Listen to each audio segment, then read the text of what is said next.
नमस्कार दोस्तों, जगू का जीके हब की करंट अफेयर की क्लास में आपका स्वागत है। बहुत बहुत अभिनंदन और बहुत बहुत शुभकामनाएं दोस्तों। आज हम करंट अफेयर की इंडिया और राजस्थान की क्लास करेंगे। कल हमारी जो करंट अफेयर, आज किस तारीख है ये? कल जो हमारी करंट अफेयर की क्लास थी वो बेसिकली आपका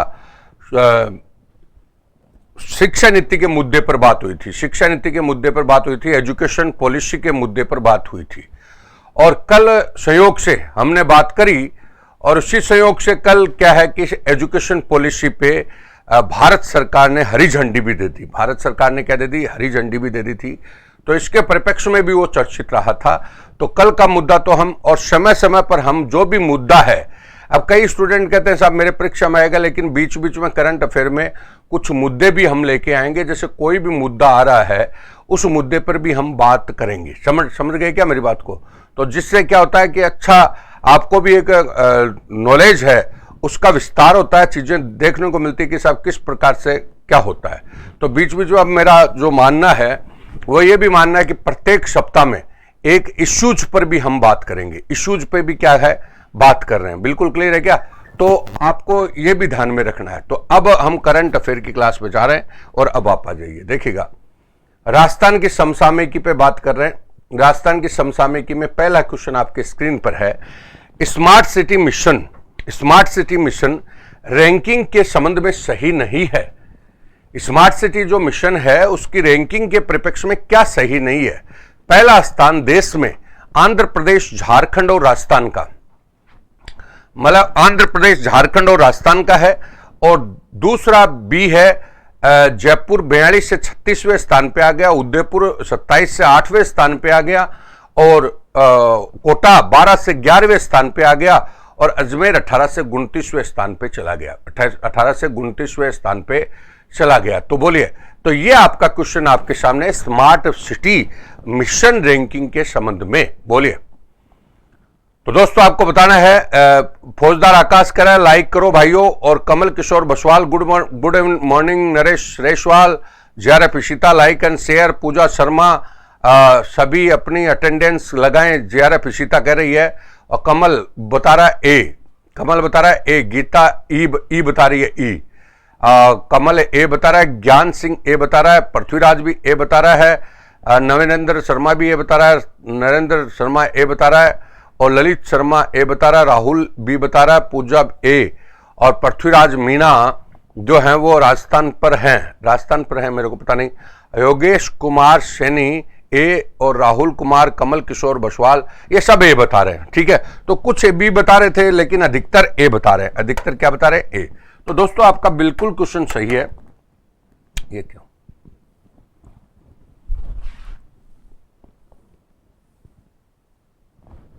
इसका आंसर बिल्कुल आपका ए ही सही है। समझ गए? तो पहले तो आपको मैं इसके बारे में वैसे बता दूं। देखो, पहले 3 स्थान पर पहला नंबर आपका झारखंड रहा है, सेकंड नंबर हमारे राजस्थान ने पाया है, और थर्ड नंबर आपका आंध्र प्रदेश ने पाया है। ये तो हो गई करंट अफेयर की बात हो गई। ध्यान दीजिएगा, पहला नंबर झारखंड का है, सेकंड नंबर राजस्थान का है, और थर्ड नंबर आंध्र प्रदेश का है। बिल्कुल क्लियर है। जयपुर का पहले 42वां स्थान, अब पिछली बार तो 36वां स्थान, मतलब थोड़ा कम हुआ है। ठीक है, कम मतलब स्थिति सही हुई है। स्थिति क्या हुई है? सही हुई है। ठीक है, अब आइए, उदयपुर पहले 27 था, 8, तो उदयपुर बेटर पोजिशन में आया। उदयपुर 27 से 8वें पे आया।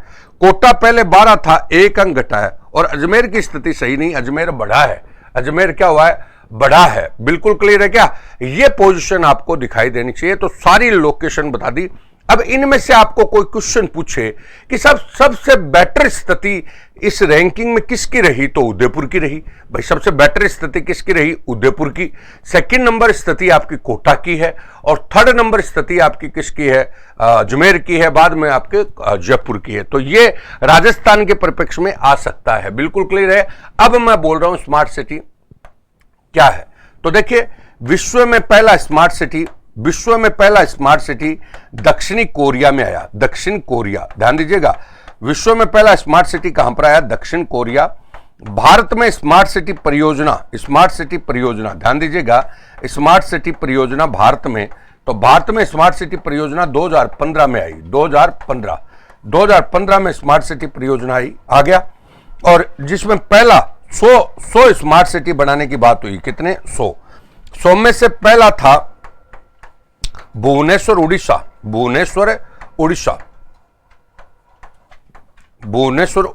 ठीक है, पहला कौन सा था? भुवनेश्वर उड़ीसा।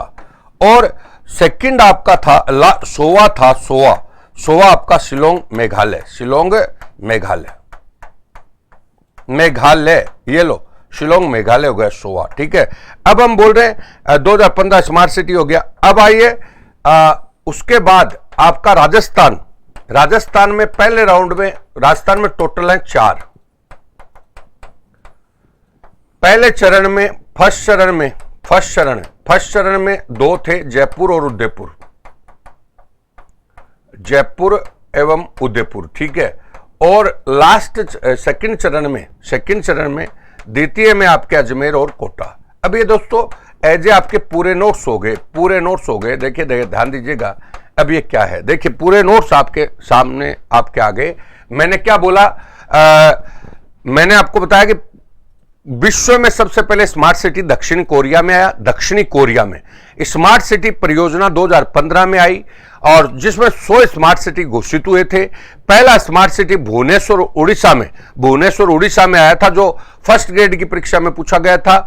सोवा स्मार्ट सिटी आपका कौन सा? बोलो, आपका शिलोंग आया। कौन सा? शिलोंग आया। सोवा स्मार्ट सिटी उस समय कौन सा आया? शिलोंग।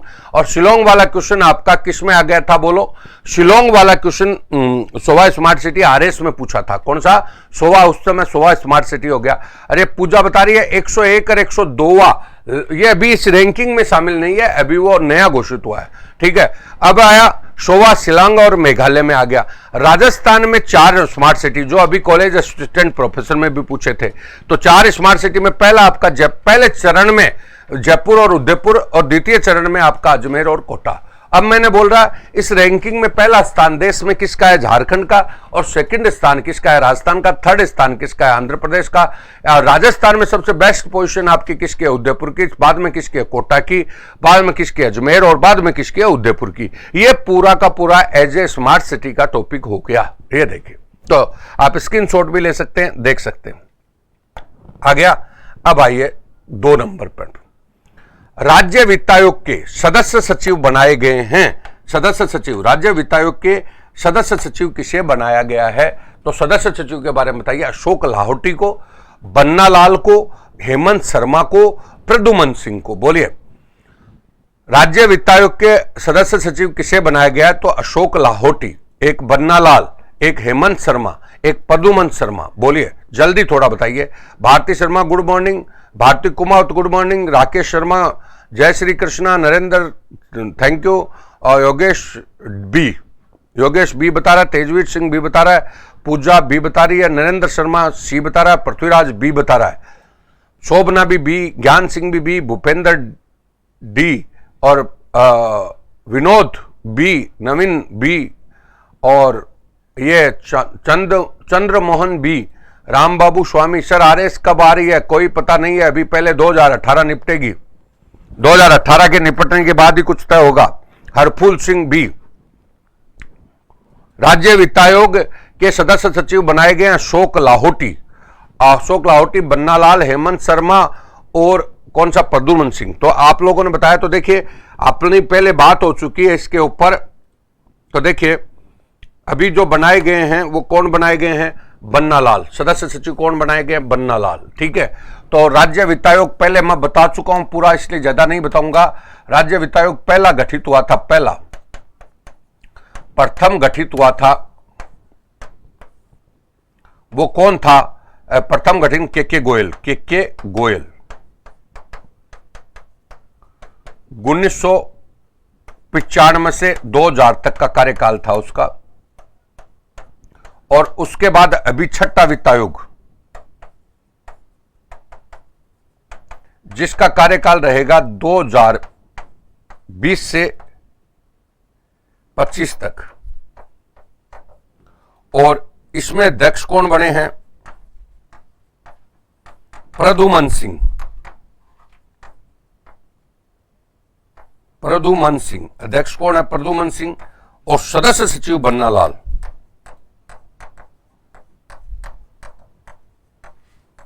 चिव बन्ना लाल, बिल्कुल क्लियर है, बन्ना लाल। और बाकी इसमें कुल सदस्य कितने होते हैं? तो 5 सदस्य होते हैं। तो ये आपका बात आ गई। तो ये पहले भी हमारी बात हो गई थी। राज्य वित्त आयोग के सदस्य सचिव किसे बनाया गया? बन्ना लाल को। किसको? बन्ना लाल। अब मैंने बोला राज्य वित्त आयोग पहला गठित हुआ था 1995 में, मतलब पहला वित्त आयोग गठित हुआ था 1995 से 2000 तक इसका कार्यकाल था। और कौन था? कृष्ण कुमार गोयल, के गोयल। छठा वित्त आयोग अभी हाल ही में गठित हुआ 2020 से 25 के बीच में। इसका मतलब इसकी रिपोर्ट रहेगी 2020 से 25 के बीच में। पहले बता चुका हूं। अध्यक्ष इसके प्रद्युमन सिंह जी रहेंगे और सदस्य सचिव इसके कौन रहेंगे? बन्ना लाल। कौन से? बन्ना लाल। और बाकी इसके बारे में सारी की सारी बात बता दी। और ये टोटल कुल कितने सदस्य होता है? तो 5 सदस्य होता है। कितने सदस्य? 5, जिसमें 2 सदस्य अशोक लाहटी वगैरह को पहले नियुक्त कर दिया गया था। अब आइए तीसरा क्वेश्चन। ताल छापर अभ्यारण्य के संबंध में सही नहीं है, क्योंकि अभी ताल छापर अभ्यारण्य में मुख्यमंत्री ने, अब आप कहोगे साहब इसको करंट में कैसे दिया? तो इसको करंट में ऐसे दिया, मुख्यमंत्री ने यहां पर एक संस्था के लिए अनुमति दी थी, तो इसलिए आपका दिया। तो ताल छापर अभ्यारण्य के संदर्भ में क्या सही नहीं है?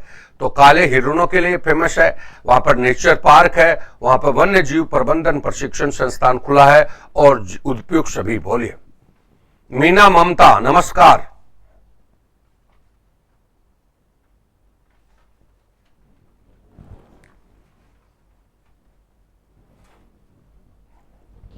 जल्दी बताइए। तेजवीर सिंह डी, बद्री लेट आया है। विनोद ए, बद्री यादव बी, आपका Lalit Sharma D, Rahul D, Harpul Singh D, Geeta Verma D, Yogita Sharma B, Rahul all, Naveen Choudhary D, Mamta Meena B, D, Prithviraj Meena D, Gyan Singh D, Badri D, Pooja D, Prithviraj Meena, सभी सही हैं। बिल्कुल सभी लोगों ने डी बताया है। तो देखो ये क्वेश्चन हमने इसलिए दिया, ये डी आपका आंसर हो गया। यहां पर मुख्यमंत्री ने वन्य जीव प्रबंधन प्रशिक्षण संस्थान खोलने की अभी वित्तीय स्वीकृति दी है, इसलिए चर्चा में रहा। तो ताल छापर अभ्यारण्य आपका क्या है? बोलिए। चूरू में है। कहां पर है? चूरू में ताल छापर अभ्यारण्य है।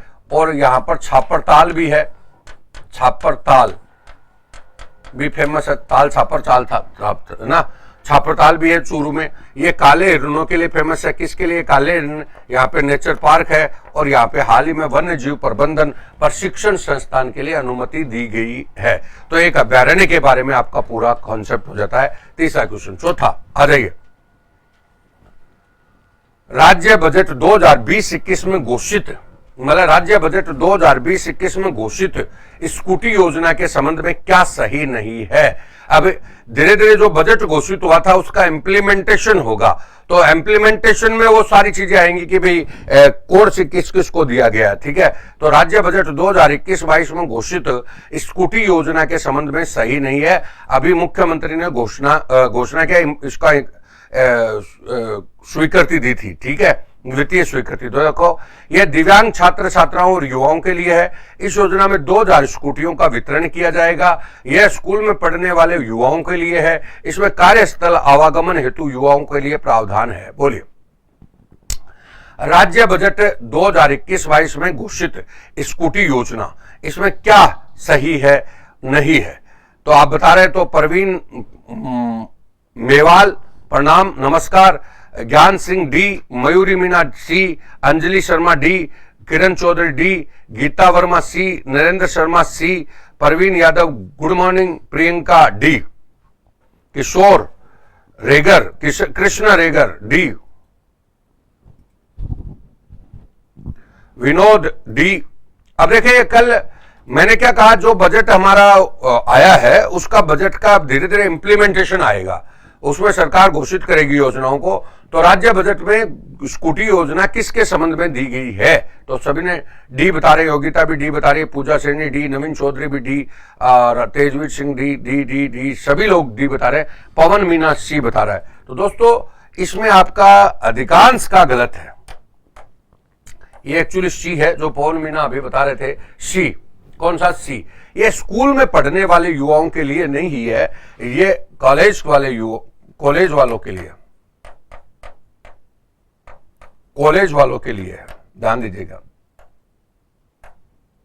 ये लो, अब एक तो अब इसको पूरा, ये योजना पूरी हो गई है, सुन लो, पूरी योजना हो गई है कि स्कूटी योजना क्या है, तो दिव्यांग छात्र छात्रा और युवा हैं उनके लिए है, ठीक है।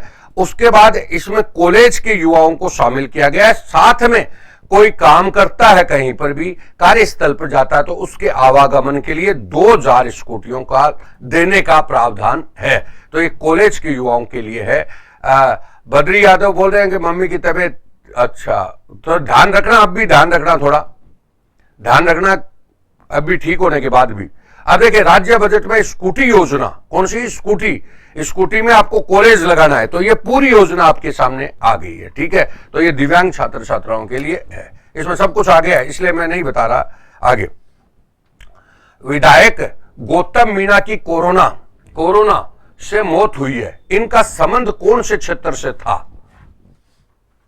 बोलिए, विधायक गौतम मीणा की मौत हुई है, इनका संबंध कौन से क्षेत्र से था? बोलिए, धारियावाद, वल्लभनगर, गुड़ामलानी और गुड़ा। धारियावाद, वल्लभनगर, गुड़ामलानी और गुड़ा।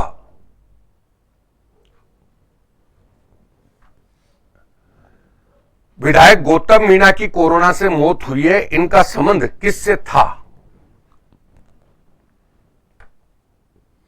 किस विधानसभा क्षेत्र से था? तो बोलिए, नंबर 1 है Dhariyawad, number 2 Vallabhnagar, number 3 Gudamalani, number 4 Guda. बोलिए, तो सभी लोग ए बता रहे हैं, ए बी। योगिता, ज्ञान सिंह ए लगभग ए बता रहे हैं, समझ गए क्या? ए बता रहे हैं, ए, सभी लोग ए, बिल्कुल। अभी धारियावाद ना, धारियावाद से गौतम मीणा, ये लो, गौतम मीणा धारियावाद कहां पे पड़ता है? प्रतापगढ़। और यहां के गौतम मीणा बीजेपी के विधायक थे, बीजेपी के विधायक थे, ठीक है। और वल्लभनगर जो उदयपुर में पड़ता है, वल्लभनगर उदयपुर में पड़ता है, वहां पे गजेंद्र सख्तावत,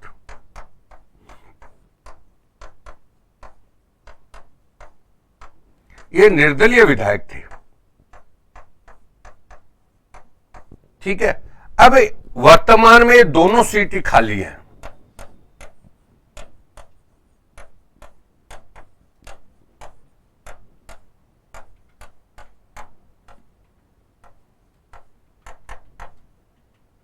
(198) और अभी हेमाराम जी ने गुड़ामलानी बाड़मेर के जो हैं वो हेमाराम जी हैं, हेमाराम चौधरी हैं, इन्होंने त्यागपत्र दे दिया और ये कांग्रेस से विधायक है।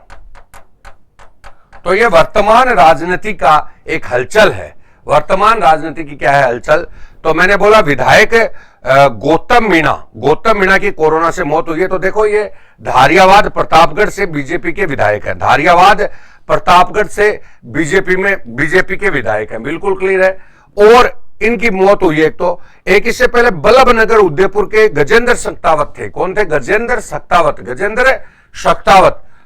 वो निर्दलीय विधायक थे। तो वर्तमान में 2 सीट खाली है विधानसभा में। वर्तमान में कितनी सीट खाली हो गई? 2। कितनी सीट खाली हो गई? 2। और 2 सीट खाली हो गई तो 200 में से 2 सीट खाली हो गई तो 198 बचे, 198, ठीक है। अब हम बोल रहे हैं गुड़ामलानी बाड़मेर से हेमाराम चौधरी, ये भी हमने हाथों दे दिया। हेमाराम चौधरी ने त्यागपत्र दे दिया। क्या दे दिया? त्यागपत्र। ये कांग्रेस के विधायक थे, हालांकि इनका त्यागपत्र स्वीकार नहीं हुआ है, लेकिन मामला चर्चित है। तो ये आपके 5 क्वेश्चन आपको बताए, तो सारी चीजें दोस्तों इसमें आ गई है, तो ये देख लीजिएगा आप। और अब 5 क्वेश्चन के बाद आज की कोटेशन है और वो बताना चाह रहे हैं।